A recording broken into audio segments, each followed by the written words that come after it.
Bună, dragilor, și bine ați venit la o nouă citire. De această dată vreau să văd care este relația în acest moment dintre tine și o anumită persoană sau dintre tine și ceilalți, la modul general, că dacă n-ai pe nimeni în minte, lasă tarotul să-ți transmită mesaje. Vedem ce se întâmplă în viitorul apropiat în această relație, ce gândește unul față de celălalt, ce simțiți, ce e la baza manifestărilor, dar și ce va fi în viitorul puțin mai îndepărtat. Și pentru cei singuri este valabil, nu vă gândiți la nimeni și lăsați să vedem dacă apare cineva nou, dar poate să fie și o citire generală, da? Vedem exact și în plan profesional, personal. Hai să vedem aici. Dacă vrei și tu o citire, te invit pe aplicația de tarot și astrologie, Cristina Zurba, disponibilă atât pe iPhone cât și pe Android. Dacă vreți ședințe individuale cu mine, aveți link în primul comentariu pentru programări. Simt eu că e pregătit pachetul. Mai simt încă o dată să amestec, nu știu de ce. Bun. La bază a ieșit tot valetul de bâte, deci o perioadă de schimbări mari. Ești într-o perioadă în care vrei să schimbi țara, casa, ești într-o perioadă foarte curajoasă, deci ai un curaj absolut fantastic, un curaj ieșit din comun. Ești gata să riști, ești gata să acționezi, ești gata să ieși, uite, din niște bârfe, din gura cuiva. E ca și cum ai niște prietene sau ai niște vecine, niște rude. Sunt niște oameni aici care sunt mai închiși la minte. Și e ca și cum zici, gata, vreau să ies din situația asta, vreau să ies din scena aceasta. Pentru alții, în schimb, mai simt că aveți niște oameni prin jur. Nu sunt oameni răi, sunt oameni buni, care, în schimb, sunt în spatele vostru cumva și vă ajută să faceți o schimbare. Da? Cumva vă suflă în aripi.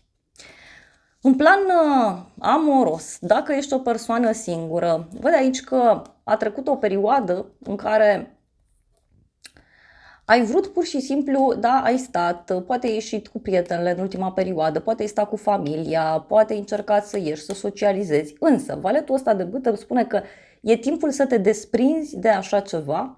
Pentru cei singuri de asemenea, parcă aveți aici un grup de persoane care ar vrea să vă facă cunoștință cu cineva și nu știu cum anume să facă personajele astea. Pentru cei aflați într-o relație, în schimb, că e o relație bună, că e o relație mai puțin bună, ideea este că văd aici clar vântul schimbării. Da? E un moment în care se trece la acțiune. Nu mai e vreme de stat, de vorbit, de analizat, nu. Nu, se trece la acțiune. Poate să fie o nouă etapă romantică în relația de cuplu, dar poate să fie în egală măsură și un moment în care zici, gata, vreau să ies din situația asta, vreau să ies din povestea asta. Hai să vedem cum stau lucrurile. 10 de bâte. Ok.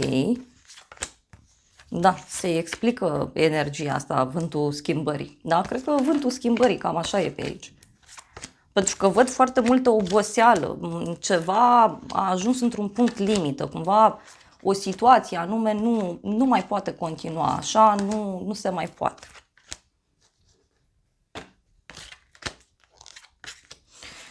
Bun, hai să vedem, uite, 10 de bâte între tine și această persoană. O perioadă de oboseală simt eu, ceva a ajuns la final. S-a dus chimia, s-a dus atracția sau, în general, uite, relațiile tale pot fi obositoare în perioada aceasta. E ceva ce trebuie finalizat, asta e clar. Din acest motiv îmi apare și valetul ăsta de bâte. Într-o relație, fie sunt multe responsabilități pe care le aveți în comun, fie pur și simplu e ceva ce apasă foarte greu în relație. Poate să fie și sfârșitul pasiunii. Poate să fie doar o etapă, pentru că apoi apare valetul de bâte. Vedem. Bun, pentru tine, 9 de spade. Tu ești într-o perioadă în care parcă toată lumea pune presiune pe tine, da? Parcă e o presiune care se pune pe tine din 3 direcții. Poate să însemne profesie, prieteni și familie sau, știu eu, dragoste, profesie și încă un proiect, da? Deci sunt mai multe lucruri care pun presiune pe tine. Ești într-o perioadă în care zici, aoleu, nu știu pe unde scot cămașa, nu știu pe unde să mă mai duc. Dar în alte cazuri simt aici că sunteți într-un moment în care vă faceți prea multe griji și grijile astea vin tocmai din niște vorbe pe care ceilalți vi le spun. Adică e ca și cum ceilalți vă agită. Bun. Cealaltă persoană, dar tot se repetă cifra 3, nu știu de ce, pentru unii dintre voi. Cealaltă persoană, 2 de bâte, da, deci aici sunteți în filme diferite, da? Sau ceilalți în general. Văd aici un personaj care și-a dat seama cine este și acum a ieșit din grotă și își face planuri. Zice, bun, dar încotro mă duc. Cineva care și-a conștientizat valoarea sau cineva care ți-a conștientizat valoarea. Mai văd pe cineva care te privește de la distanță și care și-ar dori să se apropie de tine. În inima ta 8 de cupe. Uite, e un moment în care ești pregătit sau pregătită să renunți la o relație, să renunți la ceva. Pe de altă parte, unii dintre voi simt că sunteți pregătiți să faceți un sacrificiu, să intrați pe un tărâm necunoscut, poate salvați relația, poate apare prințul sau prințesa. Aici poate să fie și o perioadă în care vi se cere să coborâți puțin în subconștientul vostru și să vedeți exact ce anume vă blochează, ce anume aduce apăsarea asta. Ce mai simți în inima ta e că ești într-o perioadă în care vrei să pleci, vrei să lași totul în urmă, poate vrei să te muți sau poate pur și simplu ești într-o perioadă în care zici, dau anumite aspecte la spate, vreau să merg spre împlinirea mea. Cealaltă persoană, valetul de monede, exact ce spuneam, deci sunteți în lumi total diferite, cei care sunteți într-o relație. Total diferite.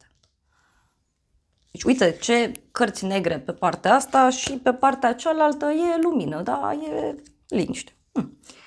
Valetul de monede. Pentru cei singuri, văd aici o persoană care vă studiază toate gesturile, toate faptele, e cineva care ar vrea să se apropie mai mult de voi, dar simt eu aici că e o persoană cu gânduri serioase. E cineva care e dispus sau dispusă să ia lucrurile încet și sigur.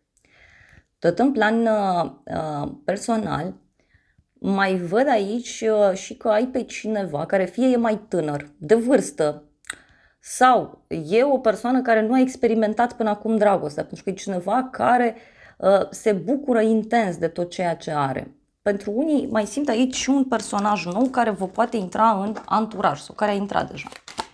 În mintea ta 7 de bâte, nu mă miră cartea. Nu mă miră deloc. În mintea ta 7 de bâte.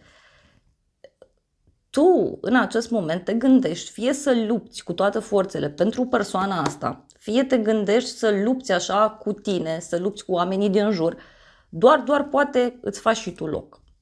Doar poate se eliberează ceva. Cealaltă persoană, eremitul. Ei, hai că mai seamănă.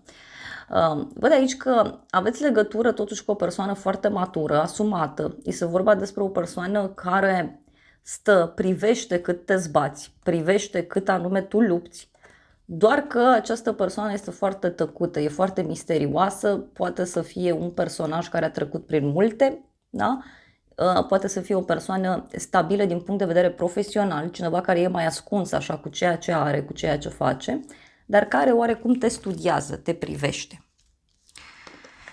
În continuare, judecata, următorul mesaj, o întâlnire aici. O întâlnire importantă, o discuție importantă pe care o poți avea. Mai poate să însemne și că te împaci cu cineva, te revezi cu o anumită persoană, dar eu simt că e acel moment în care fie în sfârșit te întâlnești cu acest om care te privește de la distanță, fie pentru alții dintre voi poate să însemne și faptul că vă puneți la aceeași masă cu partenerul, da, sau cu cineva și fiecare spune ce are de zis, fiecare spune ce consideră că merită. Da? Pentru unii poate să însemne și oficializarea unei relații sau o decizie oficială care se ia în relație și care este transmisă către prieteni, către familie, către oamenii din jur. Hai să vedem ce urmează la baza manifestărilor tale. Regele de spade. Ei, era de așteptat. Regele de spade, o conexiune pentru unii cu o zodie de aer. Gemeni, balanță, vărsător. La baza manifestărilor tale văd că vei fi într-o perioadă în care vei reuși să te organizezi foarte bine. Poate chiar vei fi sub influența unei persoane mature, o persoană dură, e un personaj poate chiar care poartă uniformă, e o persoană care se organizează bine, își organizează bine tot ceea ce face în viața de zi cu zi. Cealaltă persoană, regina de bâte, ei, ăștia doi sunt rivalii perfecți, da? De regulă, când apar într-o citire, e rivalul și rivala, da? Poate să fie că, nu știu, întâlnești pe cineva care e la același nivel cu tine. Dar nu e neapărat să se transforme totul într-o rivalitate. Pentru alții poate să însemne și faptul că tu în viitor vei fi influențat sau influențată de către un astfel de bărbat, iar cealaltă persoană va fi influențat sau influențată de către o astfel de femeie. Este o femeie energică, stabilă, răbdătoare, foarte pozitivă, este o femeie care duce foarte multe lucruri în spate, poate să fie o femeie independentă, e acel tipar de femeie fatală, care le face pe toate, are de toate. Dar în viitor, eu așa văd, e ca și cum sunteți de la egal la egal aici. Să vedem în continuare ce o să simți tu. Valetul de spade. Ei, aici se pare că o să spui tot ceea ce te nemulțumește. Uite, o să scoți furtună pe gură, o să scoți o tornadă pe gură. E posibil, da, să fii mai ascuțit la limbă în cadrul acestei întâlniri. Poate chiar cu oamenii din jurul tău, posibil să fii ceva mai dur, mai dură. Cealaltă persoană, moartea. Wow, o conexiune cu un scorpion aici mai avem. Aici mai erau zodii de foc, nu știu dacă am spus. Berbec, leu, săgetător. În curând, sau în viitorul apropiat, văd aici totuși că tu vei spune foarte multe lucruri, da? Pentru persoana aceasta ceva se va sfârși, ceva se va încheia. Mai văd o transformare foarte puternică în familia ta, în casa ta, în cercul de prieteni, o etapă se închide. Dar cu valetul ăsta de spade e clar că tu aici vei, cum să zic eu, e ca și cum te întorci cu spatele la persoana asta și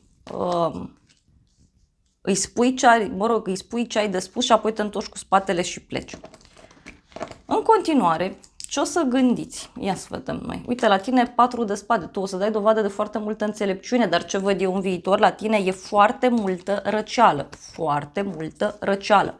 Dar și un mod matur de a acționa. E ca și cum atunci când vezi persoana asta cu o ia razna, îi spui câteva, întorci spatele și pleci.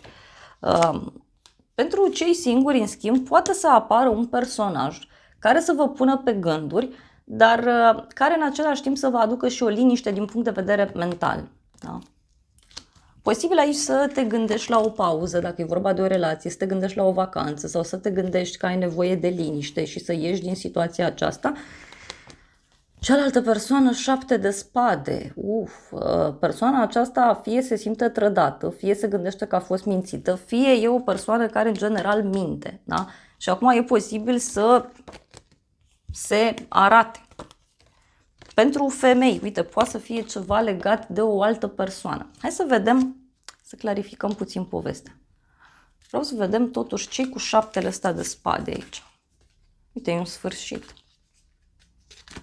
Ce cu 7 de spade? Da.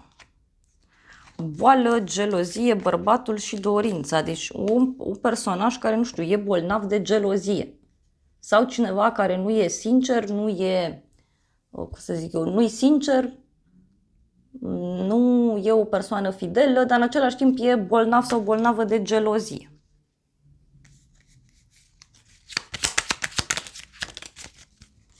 Persoana aceasta, uite, avem drumul și căsătoria. Persoana aceasta poate este pregătită să facă o schimbare mare, poate este pregătită să vină către tine. De asemenea, pentru unii poate să însemne și sfârșitul unui cuplu de prin jurul vostru. Da? Posibil ca acest om să simtă că ceva s-a încheiat între voi. Am întrebat ce cu judecata asta de apoi și mi-a ieșit norocul, cadoul și preotul. Deci poate să fie un noroc foarte mare pe care tu îl ai. Da? E un noroc legat de bani, e un risc, e un cadou, e ceva benefic. Doar că, repet, văd un personaj aici care reacționează într-un mod ciudat, într-un mod dur.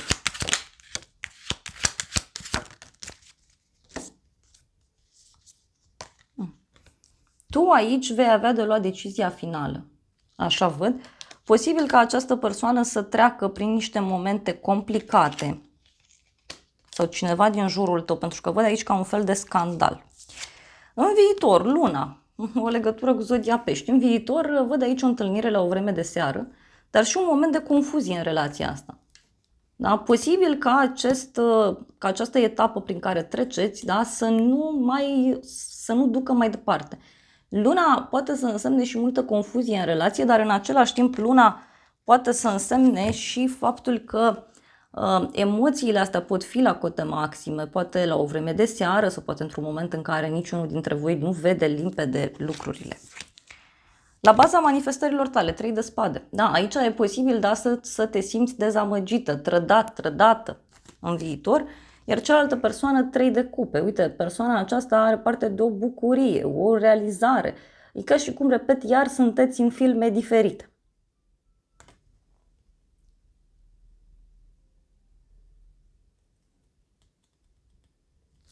Hai să vedem, vreau să clarificăm puțin povestea asta. În inima ta, în viitor, cavalerul de cupe. În inima ta văd aici un pretendent nou care apare sau o poveste de iubire. Poate să fie și o propunere de dragoste pe care tu o faci.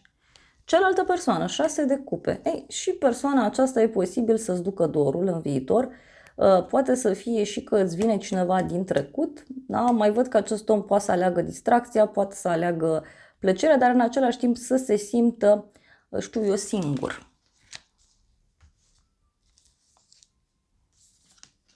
Ce o să gândiți fiecare? Ia să vedem aici. 8 de spade, cavalerul de spade. Tu aici e ca și cum o să te simți fie judecat sau judecată de către cineva, fie 8-ul de spade poate să însemne și faptul că aici e posibil să ai ca un fel de obsesie sau să simți ca un fel de vină, să fie o oarecare pedeapsă, un oarecare blocaj, simt eu. Unii poate aveți legătură cu zona juridică în viitor și cavalerul ăsta de spade poate să reprezinte în mintea acestui om că e posibil să fie o persoană mai dură, cineva care să acționeze așa la viteză, doar poate te mai prinde din urmă. Pentru că eu văd aici un potențial foarte mare de rupere în relații. Ia să vedem luna. Luna, avem femeia și mesajele, deci e posibil ca o energie feminină să intervină în toată această poveste. Cu niște mesaje, cu niște vorbe importante. Și uite, avem sfârșitul și văduva. Da? Deci poate să fie aici și un moment în care unul dintre voi poate are o problemă.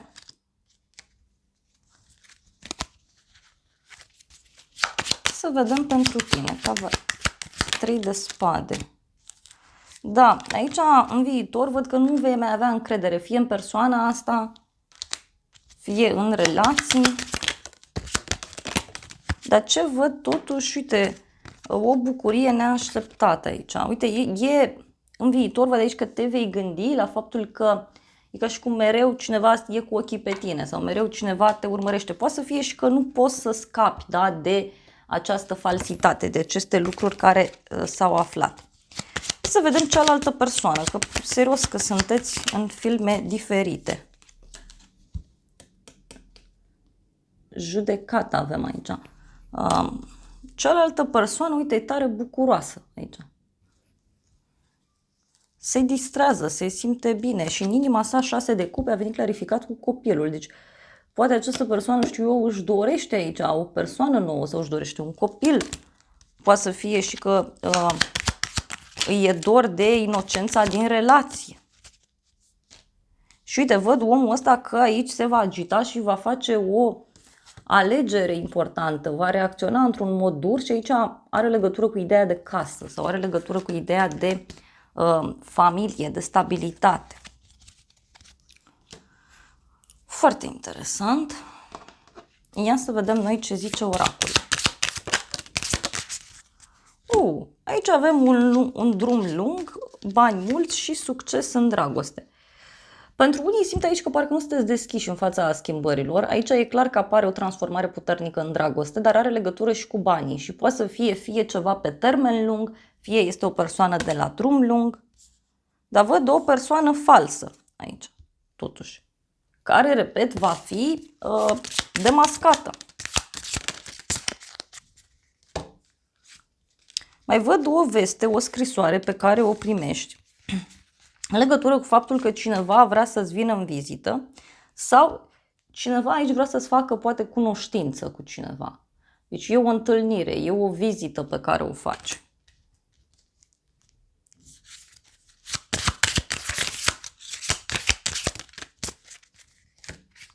Și avem cadoul și o femeie bogată, da? Poate un cadou mare pe care îl primești, o propunere foarte mare care apare.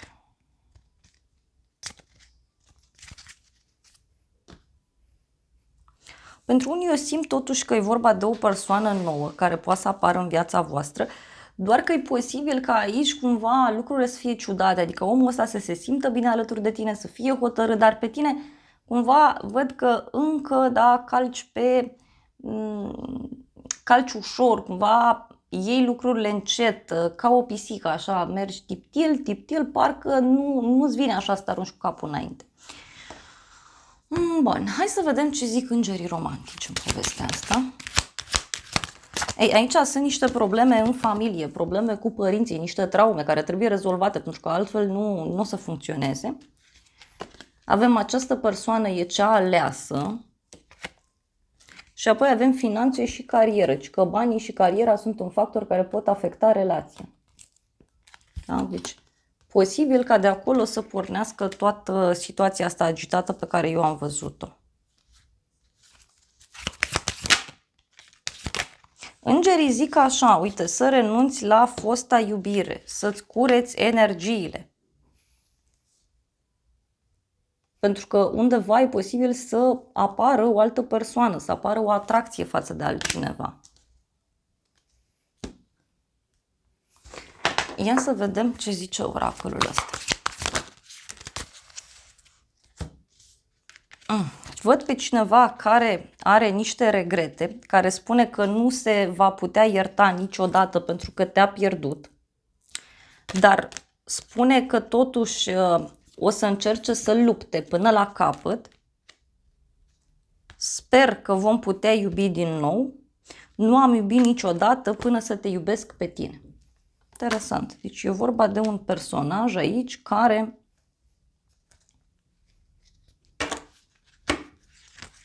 știe foarte bine, știu eu, ce își dorește, doar că e posibil să fie cineva care are niște vicii sau are niște probleme. Hai să vedem ce zice oracolul meu. Sunt curioasă.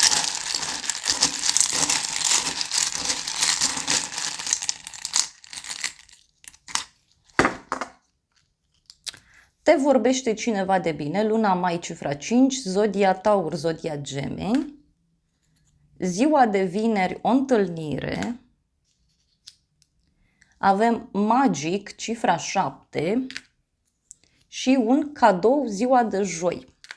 Eu cred că are legătură și cu un cadou pe care cineva vrea să ți-l ofere.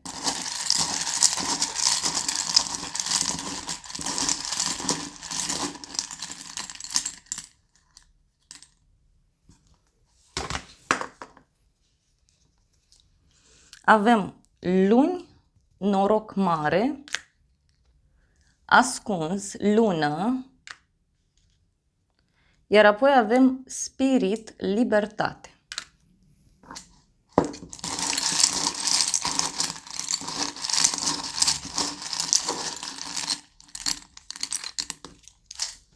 Au ieșit două mesaje, uite, avem din nou zodia Fecioară cu mesajul muncă, ziua de marți cu intrigi între femei, deci poate e vorba de o ceartă sau ceva important care are legătură cu munca sau cu niște activități comune.